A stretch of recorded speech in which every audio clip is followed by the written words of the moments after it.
What's up, everyone? Welcome to the channel, or welcome back to the channel. Today, I'm going to review Dispatch the Video Game, Episodes 1 and 2. So this is a game that is from Ad Hoc Studios. Ad Hoc Studios, for those of y'all that are asking, are composed of, or they are composed of the guys. They're confused of a few Ubisoft devs, but they're mainly composed of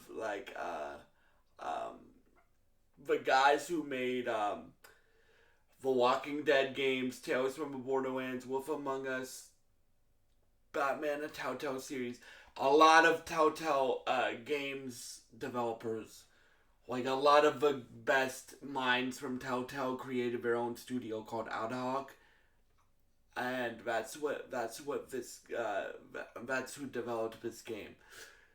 This game rules so far. Keep in mind, this is only episode 1 and 2. This game comes out weekly for the next 4 weeks, I want to say. Yeah, 4 weeks, because there was 8 episodes and they dropped 2 at once. So this game releases new episodes every Wednesday, so this will be the new replacement for Gen V, I guess, right?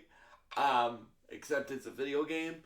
I love episodic games. I don't know about y'all, but I love it. I love coming back to it every single week. Like, if you're gonna do an episodic game now, I don't want to wait 6 months between the episodes, right? Like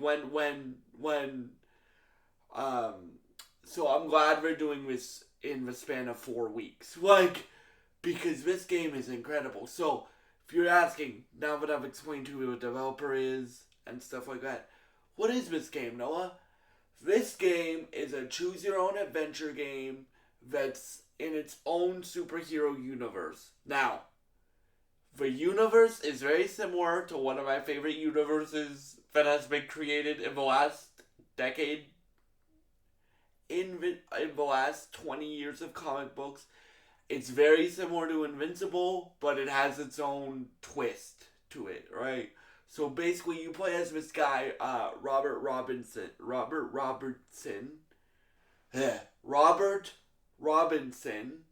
Yeah. And this guy is also, or he was, a superhero named Mega Man. Right? The reason why he's called Mega Man is because he has a robotic suit.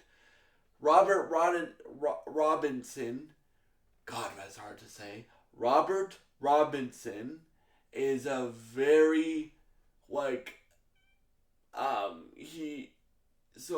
his family has been this Mega Man superhero for generations. So his grandfather was the first Mega Man. Then his father became the first Mega Man. They both got killed in the suit by this guy named Shroud. And Shroud is his main antagonist. So if we're doing Iron Man type, if we're comparing him to Iron Man, this is Mega Man's arch nemesis seems to be Shroud.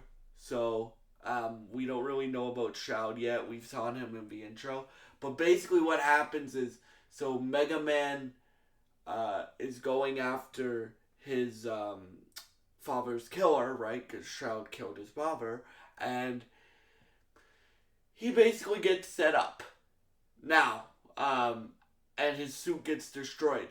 Then Blonde Blazer, who's a superhero with super strength, flying, and basically Wonder Woman in this universe, right?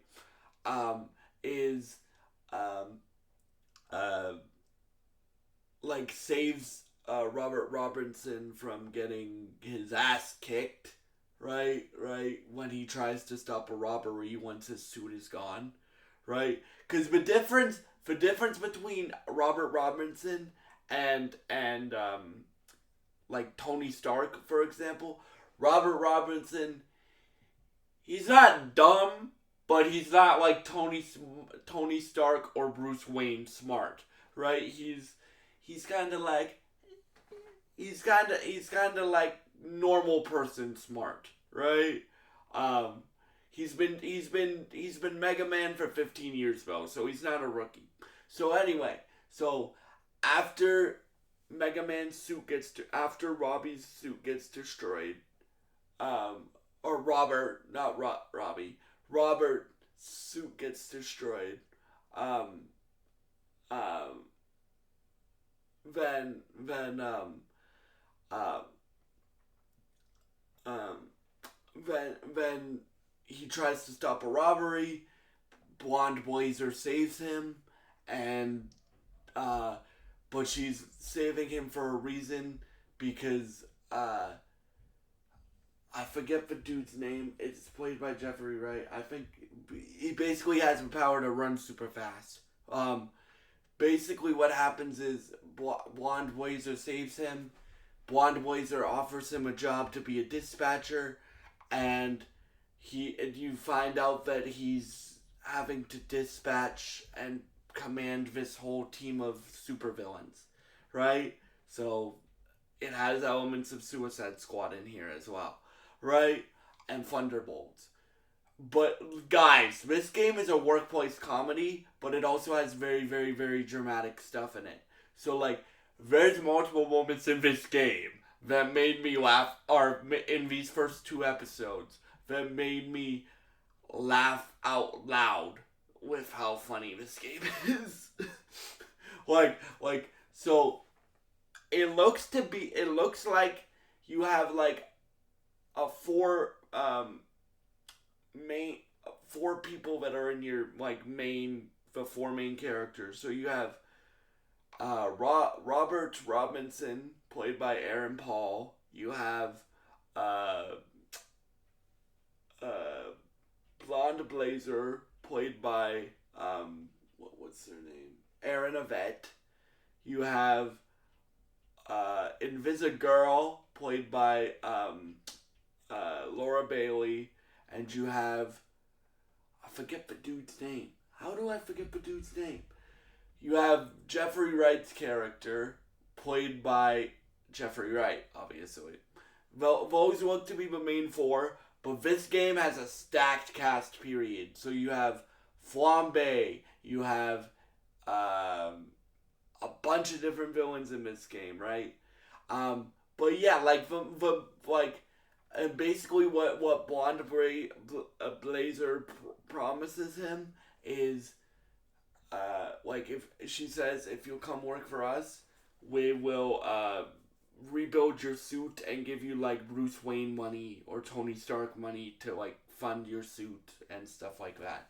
Because the other difference between Robert Robinson and Tony Stark, Robert Robinson isn't rich, right? So so I love this universe, man. Like the episodes are 45 minutes to an hour, right?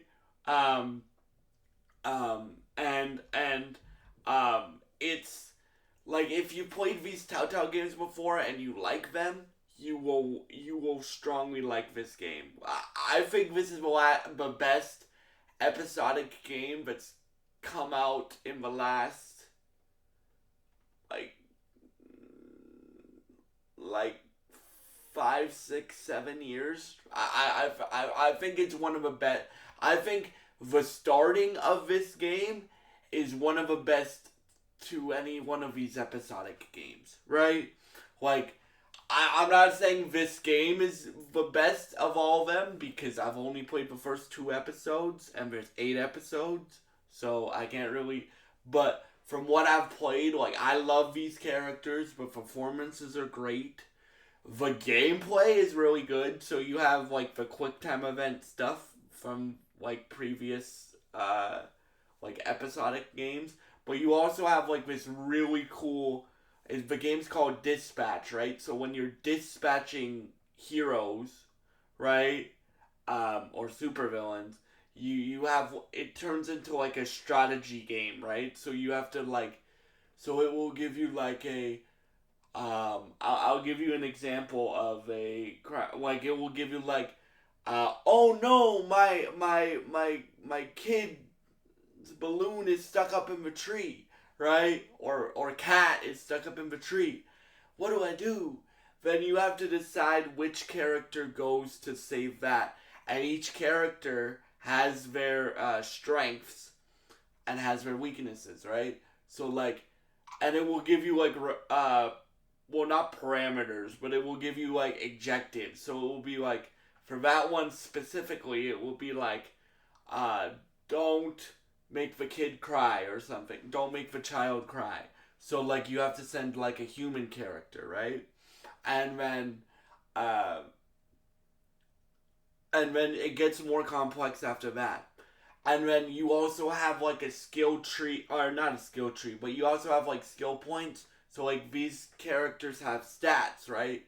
So, like, Invisigirl is very good at infiltrating places because she can turn invisible.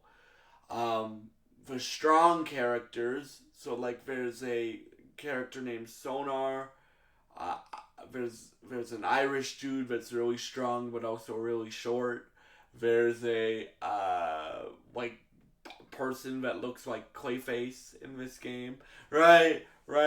Like, and keep in mind, guys, this is their own creations. Like, this studio, Ad Hoc Studios, created all these superheroes from, like, nothing, right? They created their own universe and stuff like that, right?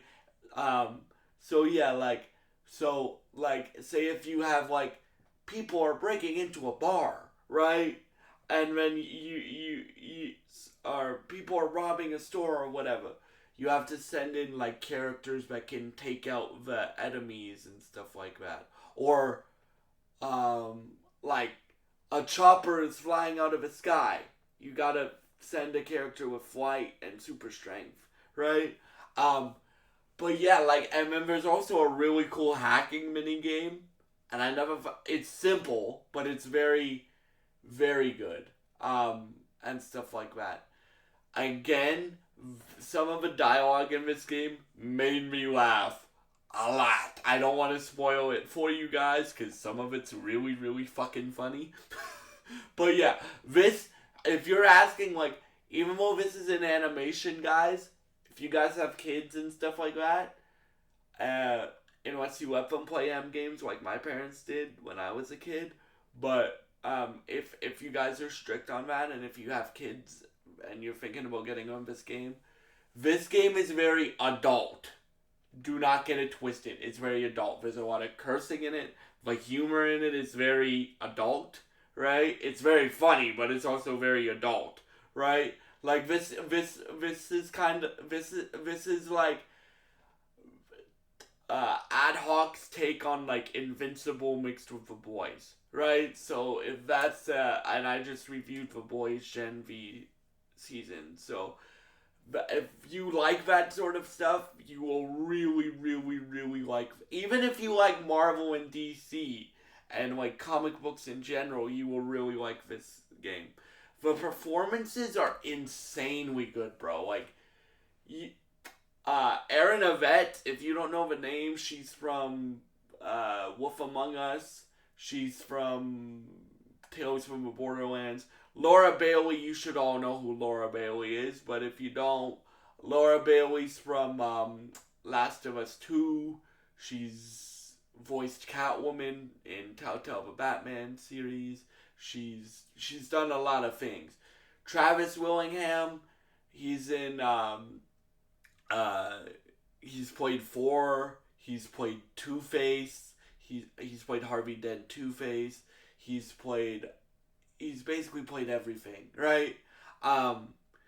And like, Aaron Paul, you should all know who Aaron Paul is, but from Breaking Bad, Invincible, BoJack Horseman, and stuff like that. This is his first video game ever. I want Aaron Paul to do more video games, y'all. Like, he does a great job. Like, the whole cast in this game does a great job. Like, Alana Pierce is in this game, who, if you don't know who Alana Pierce is, she had a very interesting story because she was a video game journalist for IGN. Then she became a writer for God of War Ragnarok, and you guys know what I think of that game. That game's one of the best games of all time. Um, then she also does like voice acting and mocapture for video games. So like she's in this game. A lot of people that you will recognize from video games and from like animation and from like live action and stuff like that are in this game, right? Um, like this game is really funny. This game or these two episodes are really funny. I'm gonna say this game because it's all gonna connect in one game. But remember guys, this is gonna be a weekly series for the next 4 weeks. So because we're dropping it episodically. So yeah. For me I would strongly recommend getting this game. If anything that I've pitched to you sounds remotely interesting, get this game. This game was better than I expected. I'm like, because this will be the last until I pre-order games. What I always pre-order games when Christmas comes around. I always like to at least pre-order one game when Christmas comes around. So this game will probably be the last game that I buy this year, right? And it was a dang good one. Like, because I'm playing through this and I'm playing through Ghost of Yotei right now. Oh my god, it's so good, bro. Right? Like, it's so good. I would strongly recommend everybody gives this a shot. I bought the digital deluxe edition that comes with a few like extra like story things. But like, and what I mean by that is it comes with like comic books that will unlock as the episodes release, right? And but like if you want to get standard edition, it's just $30 and you get all 8 episodes with that one purchase, right? You just gotta come back weekly, like a TV show. That's why I said to you guys, when I said to you, I'm gonna review this like a TV show, I really meant that. So, yeah, I cannot wait for episodes 3 and 4 and the rest of this series. And yeah, thank you so much for watching, and I hope you have a great day. If you have enjoyed this review of Dispatch for Video Game episodes 1 and 2, thank you so much for watching. And if you've had, thank you so much for watching. And if you enjoy any of my content on this channel, please subscribe, like, and share this video. I would really appreciate it, and it would really help me out. Thank you for watching, and goodbye.